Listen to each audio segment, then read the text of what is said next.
Hello everyone, स्वागत है आपका आज की हमारी इस वीडियो में। आज हम बात करने वाले हैं Hyundai motor India limited IPO के बारे में। ये कंपनी इनकॉर्पोरेट हुई है 1996 में। ये हुंडई मोटर ग्रुप का एक पार्ट है। ये कंपनी मैन्युफैक्चर एंड सेल करती है reliable rich features innovative four wheeler passenger vehicles and इसके जो मॉडल्स है उसमें इंक्लूड है sedan, hatchbacks, SUVs and electrical vehicle. And इसके साथ साथ ये कंपनी मैन्युफैक्चर करती है पार्ट्स जैसे कि transmissions and engines and provide कराती है मोबिलिटी सॉल्यूशन। एंड ये ऑपरेट कर रही है network of 1366 sales point and 1553 service point across India. And 31 March 2024 तक इस कंपनी ने सोल्ड किए हैं nearly 12 million passenger vehicles India and through export. And इसके साथ साथ 31 दिसंबर 2023 तक कंपनी ने पार्टनर किया है with 363 dealers company for distribution and sales in India. And इस कंपनी की जो मैन्युफैक्चरिंग प्लांट है वो सिचुएटेड है इन नियर चेन्नई। एंड ये जो कंपनी है अपने प्रोडक्ट को एक्सपोर्ट करती है to Africa, the Middle East, Bangladesh, Nepal, Bhutan and Sri Lanka को। एंड इस कंपनी ने सिक्योर किया है second position behind Maruti Suzuki. चलिए अब बात करते हैं इस आईपीओ के अदर इन्फॉर्मेशंस की। ये आईपीओ ओपन होने वाला है 15 अक्टूबर 2024 को एंड क्लोज होगा 17 अक्टूबर 2024 को, यानी 15 अक्टूबर से 17 अक्टूबर के बीच में आप इस आईपीओ में अप्लाई कर सकते हैं। इसकी लिस्टिंग डेट है 22 अक्टूबर 2024, यानी 22 अक्टूबर 2024 को ये शेयर मार्केट में लिस्टेड हो जाएगा। कंपनी ने जो इसका प्राइस बैंड रखा है वो रखा है 1865 टू 1960 रुपीज़ पर शेयर का, जो इस आईपीओ की कट ऑफ प्राइस है। यानी कि आपको मिनिमम जो इस आईपीओ का इश्यू प्राइस होगा वो है 1960 रुपीज़ पर शेयर का। एक लॉट में 7 शेयर होने वाले हैं और इस आईपीओ का जो टोटल इश्यू साइज है वो है 27,870.16 करोड़ का। जो इश्यू साइज है काफ़ी ज़्यादा हाई है, यानी कि इसमें जो आपको अलॉटमेंट होने के चांसेस है वो काफ़ी ज़्यादा होंगे। मैक्सिमम लोगों को ये आईपीओ अलॉटमेंट होने के चांसेस रहेंगे। और ये जो इश्यू साइज है वो पूरा का पूरा ऑफर फॉर सेल है, यानी कि इस आईपीओ से जो अमाउंट रेज होगा वो सारा इस कंपनी के जो प्रमोटर्स है जो अपना शेयर सेल कर रहे हैं उसके खाते में जाने वाला है, ना कि कंपनी के खाते में। और अगर आप एम्प्लॉय है इस कंपनी के, तो अगर आप अप्लाई करते हैं एज अ एम्प्लॉय कैटेगरी तो आपको ₹186 पर शेयर का डिस्काउंट मिलेगा। एंड अगर आप रिटेल कैटेगरी से अप्लाई करना चाहते हैं तो मिनिमम और मैक्सिमम आप मिनिमम 1 लोड के लिए और मैक्सिमम 14 लोड के लिए अप्लाई कर सकते हैं। और अगर आपको स्मॉल एचएनआई से अप्लाई करना है तो मिनिमम 15 और मैक्सिमम 72 लोड्स के लिए अप्लाई कर सकते हैं। और अगर आपको बिग एचएनआई कैटेगरी से अप्लाई करना है तो आपको मिनिमम 73 लोड्स के लिए अप्लाई करना होगा। अगर हम इस आईपीओ का मिनिमम इन्वेस्टमेंट अमाउंट देखें तो आपको मिनिमम जो इन्वेस्ट करना है वो है 13,720 रुपीज़ का। और जो आईपीओ का रिजर्वेशन है कैटेगरी वाइज क्यूआईबी के लिए 50% से, रिटेल के लिए 35% से एंड एचएनआई कैटेगरी के लिए 15% से आईपीओ के लिए रिजर्वेशन रखा गया है। अब बात करते हैं इस कंपनी के फाइनेंशियल इन्फॉर्मेशन की। हमारे पास वैसे तो 3 साल का डाटा है और जो 2024 है उसमें हमारे पास 3 जून 2024 तक का यानी 3 मंथ का हमारे पास एक्स्ट्रा डाटा है। पर जो हम कंपैरिजन करेंगे वो 3 साल के डाटा के हिसाब से करेंगे और ये जो अमाउंट है वो है इन करोड़ में। तो अगर हम सबसे पहले एसेट्स की बात करें तो एसेट्स मार्च 2022 से 2023 में इंक्रीज रही, फिर 2023 से 2024 में लगभग कम हो चुकी है। इसके साथ साथ 30 जून 2024 तक भी ऑलरेडी कम हो चुकी है, यानी कि जो एसेट्स है वो 2024 में कम रही है। तो इसलिए हमारे लिए क्या है, एक तरह का नेगेटिव फैक्टर है। इसके साथ साथ अगर हम रेवेन्यू की बात करें तो जो रेवेन्यू है वो लगातार हर साल इंक्रीज रहा है। 30 जून 2024 तक है, इसमें 3 मंथ का, इसलिए हम उसको कंपेरिजन के लिए नहीं लेंगे।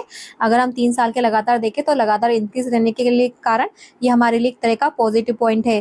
प्रॉफिट आफ्टर टैक्स की बात करें तो प्रॉफिट आफ्टर टैक्स भी लगातार हर साल इंक्रीज है, तो ये भी हमारे लिए पॉजिटिव पॉइंट है। नेट वर्थ एंड जो रिजर्व एंड सरप्लस है वो 2 साल 2022 से 2023 में इंक्रीज रहा, पर 2023 से 2024 में डिक्रीज रहा है, तो वो हमारे लिए एक नेगेटिव फैक्टर हो सकता है। इसके साथ साथ जो टोटल बोनेस का पॉइंट है वो हमारे लिए पॉजिटिव है या फिर नेगेटिव है, वो आगे जब हम केपीआई फैक्टर में डेट टू इक्विटी रेशियो देखेंगे हम उससे पता करेंगे कि हमारे लिए जो डेट टू इक्विटी रेशियो है वो यानी कि बोरिंग्स है वो हमारे लिए पॉजिटिव में चल रही है या फिर नेगेटिव में चल रही है। तो चलिए अब बात करते हैं इस कंपनी के केपीआई फैक्टर की। तो इस कंपनी की जो मार्केट कैपिटलाइजेशन है वो है 1,59,258.06 करोड़ की। केपीआई एज ऑन 30 जून 2024 रखें, पर हमें जो इस आईपीओ में अप्लाई करने के डिसीजन के लिए नेसेसरी है वो है अभी 31 मार्च 2024 तक में जो कंपनी रिटर्न दे रही है वो मेन हमारे लिए इम्पोर्टेंट है। पर अगर हम 30 जून 2024 तक भी देखें तो जो रिटर्न है वो पॉजिटिव में इवन 15% के आसपास ही कंपनी ऑलरेडी 30 जून 2024 तक अपने रिटर्न दे रही है। बाकी अगर हम 31 मार्च 2024 तक के रिटर्न देखें तो सबसे पहले अगर हम रिटर्न और नेटवर्थ की बात करें तो जो 2024 में कंपनी अपने रिटर्न दे रही है वो दे रही है 56.82% 2024 में। 2023 में था 23.48% का और 2022 में था 17.21% का। यानी कि जो लास्ट 3 ईयर्स थे उसमें लगातार कंपनी अपने रिटर्न दे रही है वो भी 15% से ज़्यादा, जो हमारे लिए एक अजब अच्छा पॉइंट है, यानी कि हमारे लिए एक तरह का पॉजिटिव पॉइंट है। इसके अलावा हम अगर बात करें रिटर्न ऑन कैपिटल एम्प्लॉयड की तो जो 2023, 2024, 2022 में अगर हमने रिटर्न ऑन कैपिटल एम्प्लॉयड दे रही है वो दे रही है लगभग 62.90 इन 2024। इन 2023 दे रही है 28.75% एंड 2022 में दे रही है 20.37% का।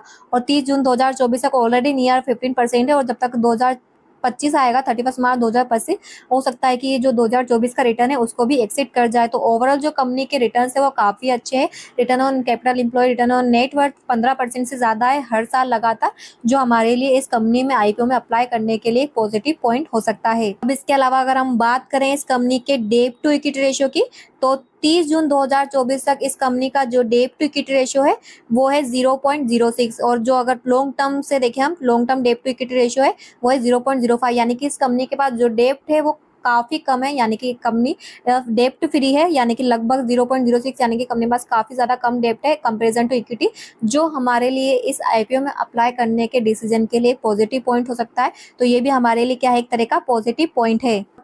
चलिए अब हम देखते हैं कि इस आईपीओ का जो जीएमपी है वो अभी जब ये वीडियो रिकॉर्ड हो रही है उस समय इस आईपीओ का करंट जीएमपी क्या चल रहा है। तो जब ये वीडियो रिकॉर्ड हो रही है उस समय तो इस आईपीओ का जो जीएमपी काफ़ी लो चल रहा है 8.93%। जब ये आईपीओ के रिगार्डिंग इन्फॉर्मेशन आई थी ना तब उस आईपीओ को तब जो जीएमपी चल रहा था वो चल रहा था लगभग 570 रुपीज़ के आसपास। फिर धीरे धीरे जैसे जैसे मार्केट क्रैश होने लगा उस अब जो आईपीओ का जीएमपी वो धीरे धीरे कम होता गया, फिर 360 पहुंच गया, फिर इंक्रीज हुआ 365, फिर वापस डाउन हो गया 270, यानी अप एंड डाउन इस आईपीओ के जीएमपी में चल रहा है।